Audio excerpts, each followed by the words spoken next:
O que está acontecendo com o Santos Futebol Clube? Um celeiro de craques eterno, um clube pelo qual vários jogadores já passaram e honraram a camisa. Parece até que o celeiro e as águas da Vila Belmiro são completamente diferentes. Em todo lugar, em todas as bases do mundo, todas querem espelhar o Santos, que consegue construir jogadores excepcionais. Se você reparar bem, vários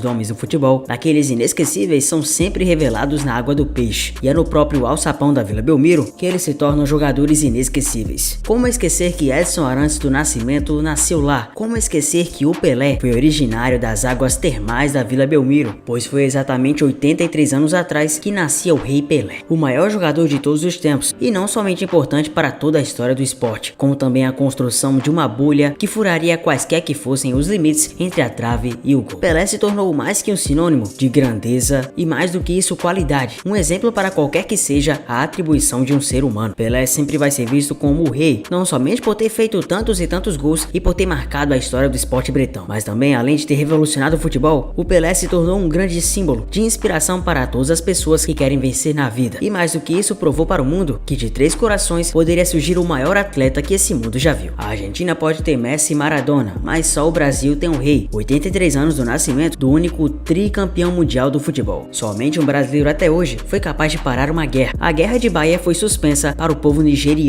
na época que o Santos foi jogar lá em 4 de fevereiro de 1969. Um colosso que jamais veremos igual, que foi originado pelo clube que agora vai passando por uma das maiores agonias da história. Pois foi na última partida entre Santos versus Internacional que a equipe santista decidiu fazer uma homenagem em sua camisa aos 83 anos do maior ícone e ídolo da história do clube. Ao menos foi isso que foi tentado, pois a equipe na verdade nada honrou a trajetória do grande rei. Lá de cima, o Pelé, ao ver a equipe sendo sacudida pelo Internacional de Porto Alegre após levar um 7-1 inesquecível, deve ter ficado bastante triste. Nem mesmo para honrar a camisa do rei, a equipe santista vem conseguindo. Só que isso vem muito além de quaisquer que sejam as limitações dentro dos gramados, pois fora dele, a gestão do Santos é tão inoportuna e tão desorganizada que justifica o motivo da equipe santista estar no momento caótico em que está. A equipe do Santos está aos cacos depois da histórica goleada por 7-1 diante do Inter. Fora a humilhação pelo resultado em si e a manutenção do time na zona de rebaixamento, a derrota apresenta um perigo que precisa ser levado em consideração para o futuro próximo. Como ficará o psicológico da equipe depois do que aconteceu nesse domingo? O atual elenco teve a proeza de registrar a pior derrota do Peixe em toda a história do Campeonato Brasileiro, igualando o fatídico 7-1 para o Corinthians em 2005. Ao contrário daquela temporada, quando terminou na 10ª colocação em um campeonato disputado por 24 clubes, a goleada deste ano tem um gigantesco potencial destrutivo no emocional do grupo. Embora as torcidas organizadas tenham concordado com uma trégua nas críticas e uma espécie de pacto pela permanência do Santos na elite do futebol brasileiro, a pressão certamente aumentará. No domingo, nomes como Kevson, Dodô, Dodge, Lucas Lima, Lucas Braga e Nonato demonstraram ainda no gramado do Beira-Rio sentir o peso do resultado. É chegada a hora da diretoria blindar o grupo e sabe-se lá como trabalhar a autoestima dos atletas. Ao lado da comissão técnica, os mais experientes como João Paulo, Tomás Ricon e Jean Lucas serão peças essenciais nos próximos dias para que a pressão não entre no CT Rei Pelé e o grupo mantenha a tranquilidade para trabalhar em um momento tão delicado. Para piorar o cenário de crise interna e oscilação do desempenho, o Santos se prepara com o crescimento de Bahia e Internacional. O Cruzeiro, rival direto na briga contra o rebaixamento, conquistou uma importante vitória no Clássico Mineiro no último domingo e pode engrenar nas próximas rodadas. Nesse momento, a briga santista pela permanência se concentra em Vasco, Goiás e Corinthians. A cada semana que passa, as chances do Peixe se tornam menores e uma resposta rápida é mais do que necessária. Restam 10 rodadas para o fim da temporada e o cenário é muito preocupante, talvez o mais preocupante da história formidável do Santos Futebol Clube. O Santos tem 5 jogos na Vila Belmiro e outros 5 fora de casa. Pela frente, confrontos diretos contra Coritiba, Corinthians, Cuiabá e Goiás, e partidas complicadíssimas como visitante contra Flamengo, Botafogo e Atlético Paranaense. O grupo já demonstrou sob o comando de Marcelo Fernandes que pode reagir. Resta saber se a goleada terá um impacto negativo, o que seria o normal, ou se o elenco terá forças para deixar o resultado vexatório de lado e salvar a temporada nas 8 semanas que restam até o término do Brasileirão. E a crise do Santos vai muito além dos péssimos resultados. O perfil de faturamento do time santista só aumenta a agonia que cresce cada vez mais. A torcida no estádio até tenta comparecer na Vila Belmiro, só que as transferências de atletas vão sendo muito mal geridas. Muitos jogadores acabam saindo da equipe santista sem dar nenhum retorno de venda, ou pelo menos um retorno quase nulo, para uma equipe que precisa faturar cada vez mais. Com os direitos de transmissão sendo cada vez mais altos e o marketing e comercial faturando cada vez menos por conta de um erro gritante de estratégia, a equipe santista vem passando por um drama drama sem fim. Não há nenhuma perspectiva dentro da atual diretoria de uma mudança mais significativa para uma equipe que vem perdendo aos poucos sua grande identidade. Por que o Santos está perdendo o seu principal patrimônio? A sua resiliência e grandeza em passar por momentos difíceis. Foi numa época muito conturbada e de quase 20 anos sem vencer que o Santos conseguiu se sagrar campeão brasileiro em 2002, naquela antiga geração formidável de Diego, Robinho e tantos outros craques que fizeram do Santos uma equipe de patamar acima no cenário nacional. 90 minutos, mesmo que tenha tido uma semana, é muito difícil, por isso o desespero do Carreira que não está conseguindo.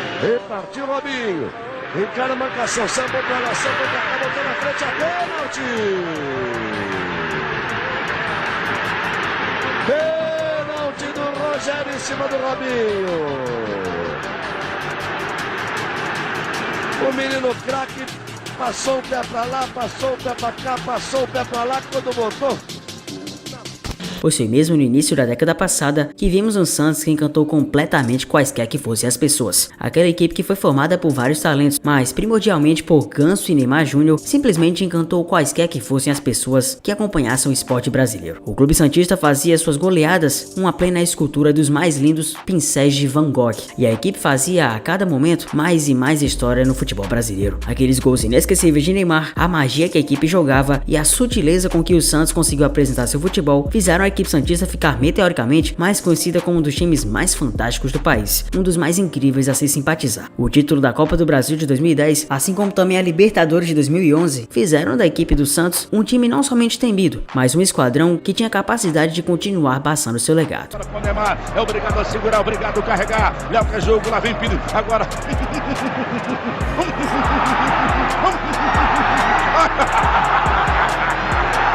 Quatro fintas, gols, quinta!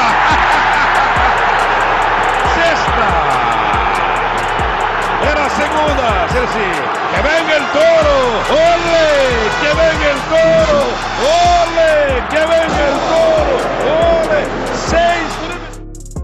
6... Boa bola do Giovani pro Neymar, foi pra dentro da área, mais um corte, outro lindo! Vai pintar um golaço, tirou o goleiro! Gol!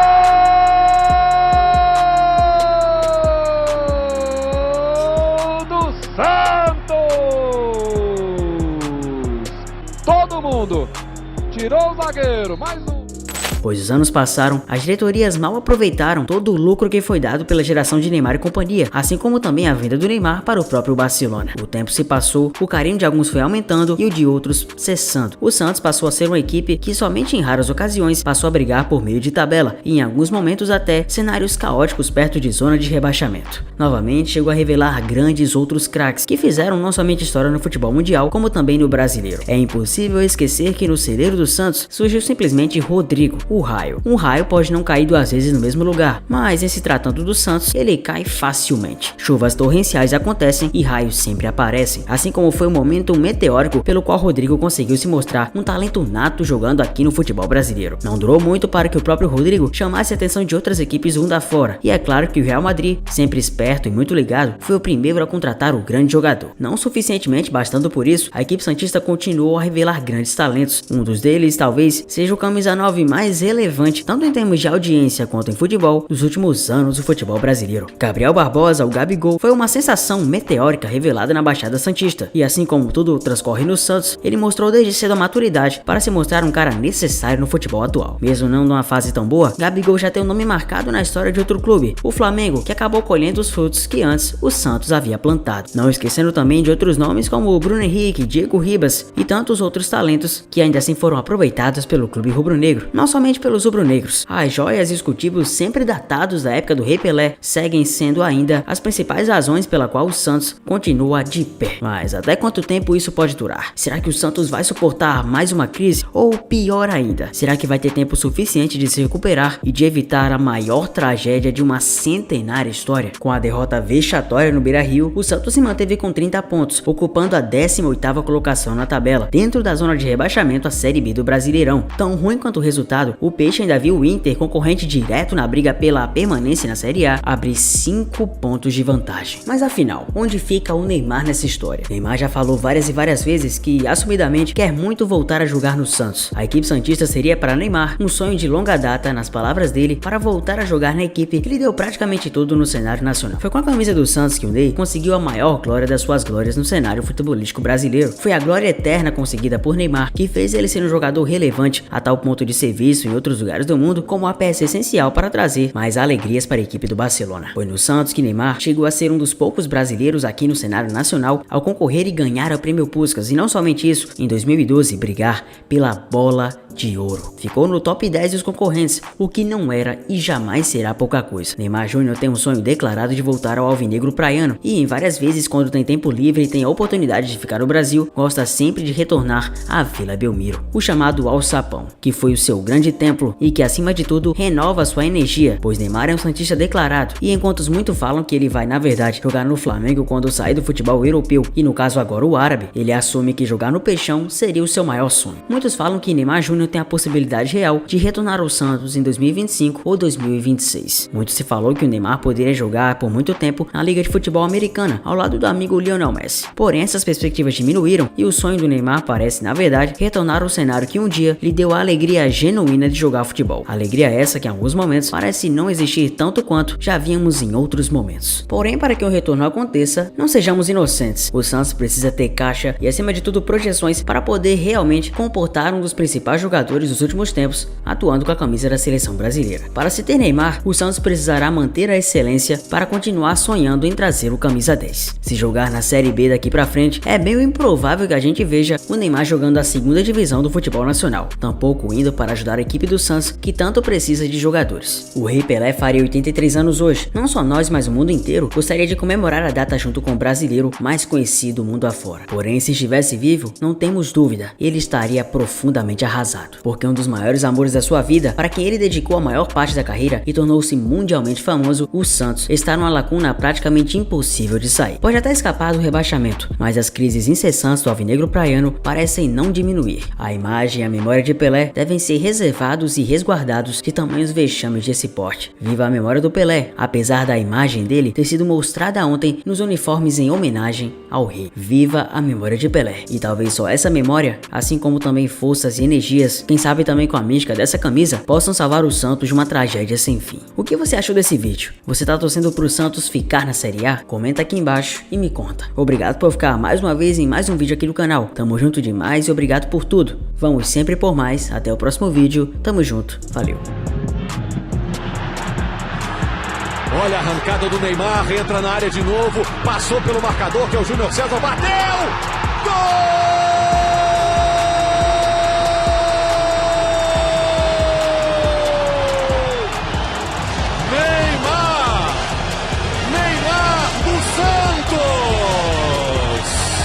Olha a jogada dele no meio campo, passou pelo Rafael Marques, deixou o Leonardo Silva no chão, passou também pelo Júnior César.